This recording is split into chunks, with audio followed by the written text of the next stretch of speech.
এবার আমাকে এত মেরেছে, আমার ব্লিডিং বন্ধ হচ্ছে না, আমার মনে হচ্ছে এবার আমাকে মেরে ফেলার জন্যই আসলে তুলে নিয়েছে। এটা কিন্তু জুলাই মাসের কথা না, তারও অনেক আগে। গড়তে গেলেও ওই নিঃস্বার্থ আত্মত্যাগী জায়গা থেকেই দেশটা গড়তে হবে। হিসাব নিকাশ করে কিন্তু দেশ গড়ার আসলে আমাদের সুযোগ নাই। আপনাদেরকে সেজন্য আসলে কোনো অভিনন্দনই যথেষ্ট না তো আপনাদের জন্য, কিন্তু তারপরেও আবার অভিনন্দন জানাই। একটা কথা বলি, আজকে আমরা জেলে থাকা কারাবন্দীদের কথা বলছি তো। আচ্ছা বলেন তো, হাসিনার সময়ে পুরোটা দেশই তো একটা জেলখানা ছিল। আপনি কথা বলতে পারতেন না, আপনি চিন্তা করতে পারতেন না। ফোনে কথা বললে বলতাম হোয়াটসঅ্যাপে করেন, হোয়াটসঅ্যাপে মানতো না বলতাম সিগন্যালে করেন, সিগন্যালে না মানলে অনেক রাতে হয়তো বা দেখা যেত আসিফ ভাই রিক্সা করে একটু অনেক রাতে আমার বাসায় আসছে একটা গোপন কথা বলার জন্য।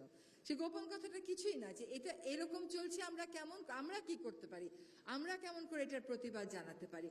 তো আমার কাছে ওই সময়ের দেশটাকে আসলে দেশ মনে হয় নাই, আমার কাছে ওই সময় দেশটাকে না জেলখানাই মনে হইতো। আমরা কয়েকজন গিয়েছিলাম আয়নাঘর দেখতে।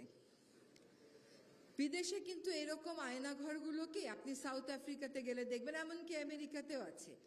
এই আয়নাঘরগুলোকে এক ধরনের জাদুঘর করে ফেলে, যাতে করে অত্যাচারী শাসকেরা কি করে অত্যাচার করত প্রজন্ম থেকে প্রজন্ম মানুষ এটা দেখতে পারে এবং তখন বুঝতে পারে যে অত্যাচারী শাসকদের আসলে কি পরিণতি হয়।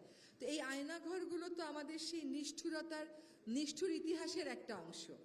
আজকে যখন এখানে বসে আয়নাঘরে থাকা অনেকের বর্ণনা শুনেছি, আজকে যখন এইখানে বসে জেলে থাকা মানুষদের বর্ণনা শুনলাম, আমার কাছে কিন্তু আয়নাঘরের সাথে জেলে থাকা মানুষের কষ্ট কোনো অংশে কম মনে হলো না। ও কিন্তু প্রত্যেকটা জেলখানাকেই আসলে আয়নাঘর বানিয়েছিল। মানে হয়তো আয়নাঘরের জায়গা হচ্ছিল না, তাই জন্য জেলখানাগুলোকে সে আয়নাঘরের মতন করেই বানিয়েছে। আমরা এখানে আরেকটা গল্প বলি। একদিন মাঝরাতে ঘুম ভেঙেছে, দেখি নূর ভাই ফোন করতেছে। সে ফোন করছে, আমি ফোন ধরতে পাইনি, পরে সে একটা SMS দিল, আপা এইবার আমাকে এত মেরেছে, আমার ব্লিডিং বন্ধ হচ্ছে না, আমার মনে হচ্ছে এবার আমাকে মেরে ফেলার জন্যই আসলে তুলে নিয়েছে। এটা কিন্তু জুলাই মাসের কথা না, তারও অনেক আগে। প্রথমে তো ওকে মারতই। ওর নামটা আমার ফোনে সবসময় VP নূর নামে সেভ করা। আমার মনে হয় ও মন্ত্রী MP হলেও ওর সবাই VP নূর নামেই চিনবে, কারণ সেখানে সে আসলে একটা প্রতিবাদ সে যে করেছিল ওই সময়, তার সেই কোটা আন্দোলনে, এবং পরবর্তী সময়ে তাকে কিন্তু কখনো মারের মুখে বা নির্যাতনের মুখে আমরা চুপ করে যেতে দেখি নাই। আমার মনে হয় যে এটাও অনেক মানুষকে সাহায্য করেছে, অনেক মানুষকে প্রেরণা জুগিয়েছে। একটা কথা বলি, আপনারা জেল নিয়ে অনেক কথা বললেন, এটা আমরাও মাঝে মাঝে বলি যে জেলখানাটা আমাদের স্বার্থেও তো সংস্কার হওয়া দরকার। পুরোটা আর আমি ভেঙে বললাম না, কিন্তু দেখেন জেলখানায় কারা যায় বলেন, জেলখানায় কারা যাবে? জেলখানায় যাবে চোর, জেলখানায় যাবে অর্থ পাচারকারী, জেলখানায় যাবে খুনি, জেলখানায় যাবে অপরাধী। আমাদের জেলখানায় কারা গেল বলেন? শিক্ষার্থীরা। আমাদের জেলখানায় কারা গেল বলেন? বিরোধী দলের নেতারা। আমাদের জেলখানায় গেলেন একজন সাধারণ রিক্সা চালক।